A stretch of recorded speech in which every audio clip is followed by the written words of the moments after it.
Guys দেখেন গাড়ি আর গাড়ি সব ইন্ডিয়ান গাড়ি, ট্রাক, অনেক ট্রাকের অভাব নাই। এগুলো সব মালামাল নিয়ে আইছে তো বেনাপোল বর্ডার। এটা দেখছেন ইন্ডিয়ান ট্রাক। মুরব্বী আস্তে আস্তে আমার ভিডিও দেখা, ঠিক আছে?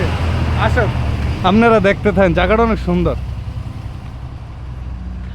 দেখছেন সামনে যদি দেয়, ওই যে দেখতেছেন এখানে নতুন ট্রাক, এগুলো নতুন আনছে ইন্ডিয়ার থেকে, এগুলো বাংলাদেশে বিক্রি করার লেগে আনছে। এই যে একটা লরি বাইরে এলো এইমাত্র, মাল হয়তো খালি করে এইমাত্র বাইরে এসে, এটা আবার ইন্ডিয়া চলে যাব। তো অনেকক্ষণ ধরে আমি হাঁটতেই আছি, পুরাটা রাস্তা আইডা আসছি, ঠিক আছে? গাড়ি আছে, গাড়ি দেওয়া যায় না, যাইলে তো আপনার করে দেখাইতে পারতাম না। তো হাঁটতে থাকি আর দেখাইতে থাকি, সাথে থাকেন। হ্যাঁ গাইস, নতুন গাড়ির অভাব নাই। আমি তো ফার্স্টে ভাবছিলাম অল্প মনে এই গাড়ি, এগুলো তো অনেক গাড়ি আনছে। এই যে দেন এনে এনে কতটি, আবার এনে আছে কতটি, এনে অনেকগুলা। এই রাস্তায় আবার সিরিয়াল দিয়ে রাখছে ওই মাথা পর্যন্ত, ওই মাথা পর্যন্ত সিরিয়াল, নতুন গাড়ি। তো আজকে অনেকগুলা গাড়ি আনছে, এই গাড়িগুলো মনে সব সেল হয়ে যাবো গা। তো সাথে থাকেন, সামনে গিয়ে আবার দেখাইতেছি।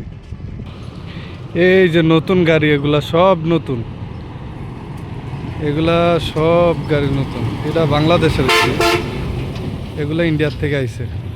দেখছেন গাইস কতগুলা গাড়ি। যদি জায়গাটা আমি পিছনে দেখাই, এই যে দেখেন, কিছু হবে না, সমস্যা নাই। জায়গাটা আসলে অনেক সুন্দর, ঠিক আছে ভাই? জায়গাটা আপনার ব্যবসায়িক একটা জমজমাটের একটা ইয়ে আছে। এই সাইডে আবার কারখানা, গোডাউন, এই সাইডেও গোডাউন, ঠিক আছে? এই যে দেওয়ালের ওই পাশে এগুলো গেলাম গোডাউন ভাই। এই যে এই দেওয়ালের ওই পাশেও গোডাউন, বিশাল বড় বড় অনেক জায়গা লয়ে এই গোডাউনগুলো, বিশাল বড় গোডাউন। বোঝেন না আপনি? এই যে এই দেন গাড়ি বাইরে হইতেছে, দেখছেন? এই যে গোডাউনের তো এই যে গেট, গোডাউনের গেট, যে গাড়িটা ওই মাত্র বাইরে এলো, মাল লোড দেয়। ইন্ডিয়ান ট্রাক মাল খালি করে দিয়া চলে গেছে, ইন্ডিয়া চলে গেছে। তো এই বাংলাদেশি ট্রাক ইন্ডিয়ার থেকে ইন্ডিয়ান মাল এগুলো লোড দিয়ে এখন আবার ঢাকা, চিটাগাং, বিভিন্ন শহরে চলে যাব। তো আমি আজকে যাইতেছি আপনার বেলামল বাজারে, ঠিক আছে? বাজারে যাবো, কিছু বাজার করবো। তো যাইতে যাইতে চিন্তা করছি গাড়ি দেওয়া যাইলে তো আর হলো না, রাস্তা দিয়ে গেলে আমনে করে দেখাইতে পারবো জিনিসগুলো। অনেক সুন্দর বেনাপোল। এই যে দেন নতুন গাড়ি, এটি সব নতুন আনছে মনে হয় কালকে রাত্রে, নাহলে সকালে আইছে।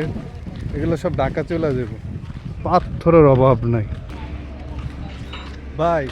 চেক চলতেছে গাড়ির, মানে নতুন গাড়ি আনছে, তারপরে ওনারা দেখে নিতেছে গাড়িগুলো ভালো কি না। বনাট উল্টায় রাখছে। তো জিগেলাম ভাই বনাট উল্টায় রাখলেন কা? কইতাছে ভাই চেকিং চলতেছে, গাড়িগুলো আসছে, কোনো ক্ষয়ক্ষতি হয়েছে কি না এটা দেখতেছে। বললে আবার রিটার্ন করে দিব, রিটার্ন করে দিলে হ্যাঁ নিয়ে যাবো। কারণ হ্যাঁ তো অনেক টাকা দিয়ে মালটা কিনে আনছে, লস হয়ে গেলে জিনিসটা খারাপ না। ব্যবসা জিনিস নিয়ে কোনো সেক্রিফাইস নাই, ব্যবসার জায়গায়। আর বন্ধু বান্ধব সম্পর্ক আছে, এগুলো বাইরে, ব্যবসার বাইরে। দেন জায়গাটা ওই যে চেক চলতেছে, দেখছেন? চেকিং চলতেছে। তো জিজ্ঞাসা আমার কাছে ভাই নতুন, তারপরও চেক দেওয়া নেওয়া ভালো না? আমার মাল আমি দেখে নেওয়া ভালো না? বললাম ঠিক আছে ভাই, দেখেন। সুন্দর লাগলো, অনেকগুলা গাড়ি আনছে, প্রায় 500-র মতন হইব। দেখেন মানুষ আর মানুষ, আরো অনেক মানুষ আসছিল।